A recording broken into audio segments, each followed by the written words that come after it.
This article came up, and I thought this related more to you, Steven, in promomarketing.com, talking about how college athletes are gearing up for merchandise after the NCAA ruling. The ruling, I read a little bit more about it, watched a couple of videos. It's a little bit confusing, but basically it's stating that athletes can sell their image and or likeness. But, there's a weird question of the compensation, but it sounds like it's related to that they can sell the aspect of them being an athlete, which they couldn't do before. You obviously being on college campuses, what kind of business opportunity, or I know immediately when this happened, Steven's mind's like, Exploding. where do I sell? Where do I get in? What do I do? What's your thoughts on this? What are you guys planning with this? Yeah, so we've been working on this for quite some time. So name, image, and likeness is essentially the ability to monetize if you're an athlete. It could be an autograph signing. It could be an endorsement. It could be a shoe deal. It could also be merch, right? Now, the one caveat is that you can't use their name, image, and likeness in congruence with the marks of the school they play at. So, for instance, we're at Illinois. I can't use one of the say a player wants to monetize and sell his jersey. He can't do that right now today. So what we've done is we've actually been working with several players and actually signing them, working on contracts. We've got attorneys working on it to create brands for them. Essentially, they have a target audience. They have a market, and we're going to help them co-market and sell merch. Through limited releases, through drops, through a lot of the Shopify branding that we're doing. And we actually, on Friday, we have like a tour day at the shop. We're bringing players in. Their parents are coming in. A lot of them don't have agents and things like that. So we're just helping them a lot with the process. And then also protecting them in the sense that making sure we do our due diligence, because they can get in a lot of trouble if they don't report something correctly and if they do something wrong. So I'm spending a lot of time. My business partner was at the press conference with the university, meeting with the athletic directors, just making sure we were all on the same page. And since we've done it, we've now started to be hit up from different influencer level like athletes from across the country. So we've probably got a dozen or so we're working on right now. Can't announce them yet, but they will be releasing that soon. So yeah, it fits our niche, it fits our target audience, it's what we do, it's all e-commerce. I don't know. Doesn't seem too hard for us. That's awesome. Yeah. Yeah, that's fascinating. I mean, it makes total sense. You've got, like the Tiger Woods logo, right? And that's their branding, and they push that. You got Tom Brady's thing, and Marshawn Lynch, I think, has that. They're talking about beast mode gear, which they sell. Like, why couldn't anybody else create their logo and start selling it?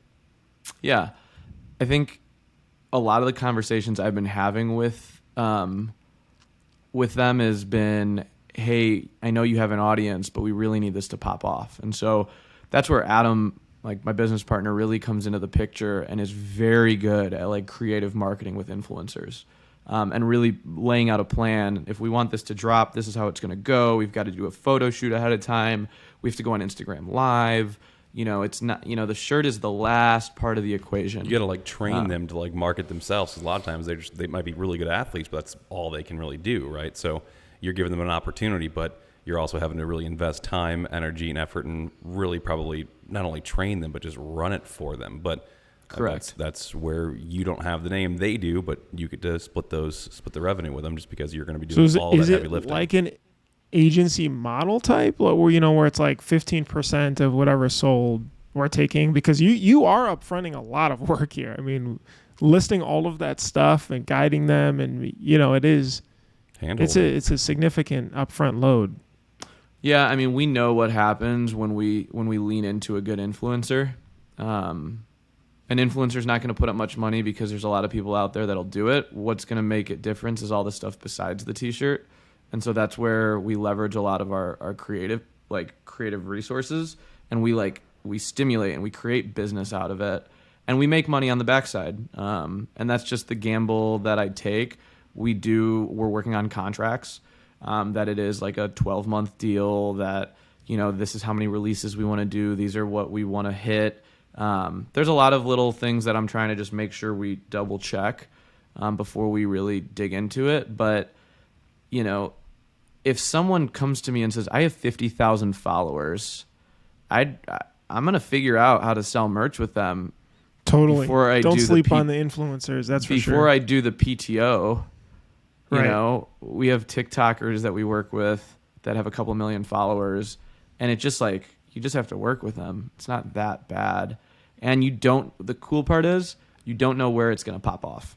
And Matt, you might know this from Second City, but one influencer leads to another influencer, and you don't know where you hit gold. And some of those orders go crazy overnight. And Matt can speak a little bit to that.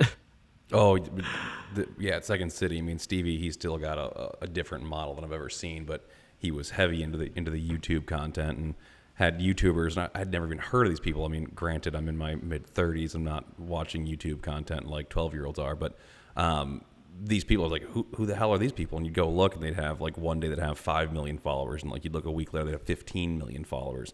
Before you know it, you're printing the same damn shirt week in, week out. You're like, oh, there's 25,000 shirts I have to get out in a week. They have 5 print locations. Oh my God. Okay. You get those done. The next week you got 50,000. You got to get those done. And before you know it, you've got a 10, 20, $30 million client that is just a YouTuber. Right. I didn't see it. I didn't see it coming. And it's crazy to think that that's what happened. And shops will ask me, like, do you charge them to build the store? No, I don't charge them to build the store, because I live for when they pop off. I create a zero friction when working with influencers, make it as easy as possible, get them to trust us. And once they trust us and we put money into their pockets, they're here for the team. And they hopefully won't go anywhere when they do pop, right? Because that's how you do it. If you're kind of a pain in the ass with them, and you're kind of working with them, kind of helping them out, and they pop, they're going to go, okay, well, I got enough money to pay a bigger corporation to do this and do all the work for me. I got to move on, right? But if you're hand holding the entire process, yeah, there's a return on that investment, and maybe out of every 30 you have one pops, but that one pop might be massive enough to make it worth all that, and they're not going to go anywhere when they do get that big. I mean, that happens in the music industry all the time. You see that where small time labels, and they're die hard with their print shop, and that print shop is living on that one basket, right? And then they get signed. They get a 360 deal where a big name corporation takes over everything. They have to take their merch, everything.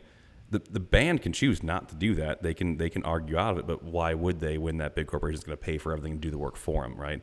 Right. So they don't care. It happens all the time. So I think you're in the right model of, we're going to foster them, grow them. I mean, these college athletes, this is a big thing. There's a percentage of them that are going to make it to the big leagues, right? They're going to go pro. You might have the opportunity to hold on to a couple of those pro players that are going to have massive, massive merch stores then. So you're definitely and fostering them now. With some of them, I'm like, hey, they're getting a Printavo merch store. No thrills. It's just going to be simple. We're going to pop it up and down and just drop it for a couple days. And that's it, right? And for some of the ones that I believe in a little bit more, yeah, I'll build them a custom website. I might put a couple $1,000s into it. That's the kind of gamble you have to play into a little bit, especially in 2021.